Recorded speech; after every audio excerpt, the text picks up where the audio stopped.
Hi friends, ಇವತ್ತು ನಾನು ಕಡುಬು ಮಾಡ್ತಾ ಇದ್ದೀನಿ ಅಳಸ್ಲೆಣ್ಣಲ್ಲಿ. ಅದಕ್ಕೆ ಬೇಕಾಗಿರೋ ಸಾಮಗ್ರಿಗಳು ಏನೇನಂದರೆ ರವೆ, ಬೆಲ್ಲ, ಕೊಬ್ಬರಿ, ಅಳಸ್ಲೆಣ್ಣು, ತುಪ್ಪ. ಇದನ್ನು ಹೆಂಗೆ ಮಾಡೋದು ಅಂತ ತೋರಿಸ್ಕೊಡ್ತೀನಿ ನಿಮಗೆ. ಫಸ್ಟು 1 ಕಪ್ಪು ರವೆ ಹಾಕೋಬೇಕು, 1 ಕಪ್ಪು ಬೆಲ್ಲ ಹಾಕೋಬೇಕು, 1 ಕಪ್ಪು ತೆಂಗಿನಕಾಯಿ ಹಾಕೋಬೇಕು, 1 ಕಪ್ಪು ಅಳಸ್ಲೆಣ್ಣು ಹಾಕೋಬೇಕು. ಅಳಸ್ಲೆಣ್ಣು ಸೀಸನ್ ಬಂದಾಗಂತೂ ಅಳಸ್ಲೆಣ್ಣು ಮಾಡಲೇಬೇಕು. ಮಕ್ಕಳಿಗೆಲ್ಲ ತುಂಬ ಇಷ್ಟ ಇದು. ಇದೆಲ್ಲ ಹಳೆ ಟ್ರೆಡಿಷನ್ ಅಡುಗೆ ಇದು. ತುಂಬ ಇಷ್ಟವಾಗಿ ತಿಂತಾರೆ ಮಕ್ಕಳೆಲ್ಲ. ಇದನ್ನು ಮಾಡಬೇಕು. ಇದೆಲ್ಲ ಮಾಡಿ ಚೆನ್ನಾಗಿರುತ್ತೆ ಇದು.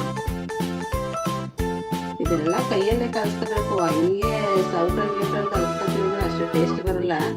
ಇದೆಲ್ಲ ಹಳೆ ಕಾಲದ ಅಡುಗೆ ಅಲ್ವಾ, ಚೆನ್ನಾಗಿರುತ್ತೆ. ಇದು ಮಾಡಿ ನೋಡಿ. ಇದು ಚೆನ್ನಾಗಿ ಕಲಿಸ್ಕೊಂಡಾಗಿದೆ. ಬಾಳೆ ಎಲೆ ತುಪ್ಪ ಹಚ್ತಾ ಇದ್ದೀನಿ. ಬಾಳೆ ಎಲೆ ತುಪ್ಪ ಹಚ್ಕೊಂಡು ಇದನ್ನು ಈಗ ಮಾಡಬೇಕು. ಮಾಡಿ ಅದೊಂದು ಈಗ ಹಾಕ್ಕೊಂಡಿದ್ದೇನೆ. ಕ್ಲೀನಾಗೆ ಮಡಚಿಟ್ಕೋಬೇಕು. ಮಡಚಿಟ್ಕೊಂಡು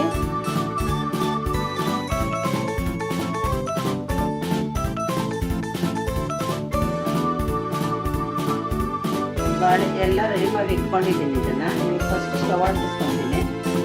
ಸ್ಟವ್ ಅಂಟಿಸ್ಕೊಂಡಿದ್ದೇನೆ. ಇಡ್ಲಿ ತಟ್ಟೆ ಇಟ್ಬಿಟ್ಟು ಇದರೊಳಗೆ ಎಲ್ಲ ಒಂದೊಂದಾಗಿ ಇಟ್ಕೊಳ್ಬೇಕು.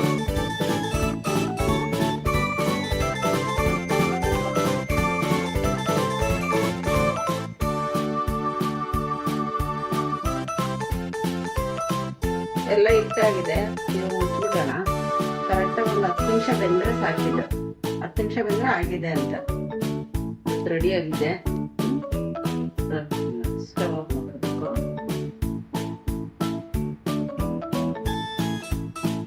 ಟ್ರೆಡಿಷನಲ್ ಕಡುಬು ರೆಡಿಯಾಗಿದೆ ನೋಡಿ. ಘಮ ಘಮ ಅಂತ ಇದೆ. ಸೂಪರಾಗಿರುತ್ತೆ. ಎಷ್ಟು ಬಿಸಿ ಬಿಸಿ ಇದೆ. ಇದು ತುಪ್ಪ ಹಾಕೊಂಡು ಇದಕ್ಕೆ ಸರ್ವ್ ಮಾಡಬೇಕಷ್ಟೆ.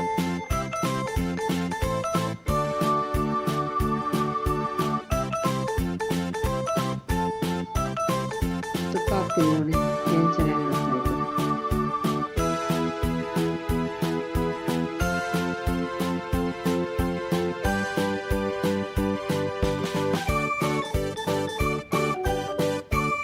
ಐದು ನಿಮಿಷದಲ್ಲಿ ರೆಡಿಯಾಗಿದೆ ನೋಡಿ ಕಡುಬು. 5 ನಿಮಿಷಕ್ಕೆ ಟ್ರೆಡಿಷ್ನಲ್ ಅಡುಗೆ ರೆಡಿ ಆಗುತ್ತೆ ನೋಡಿ. ನಿಮ್ಗೆ ಇಷ್ಟ ಆದರೆ ಲೈಕ್ ಮಾಡಿ, ಶೇರ್ ಮಾಡಿ, ಕಮೆಂಟ್ ಮಾಡಿ.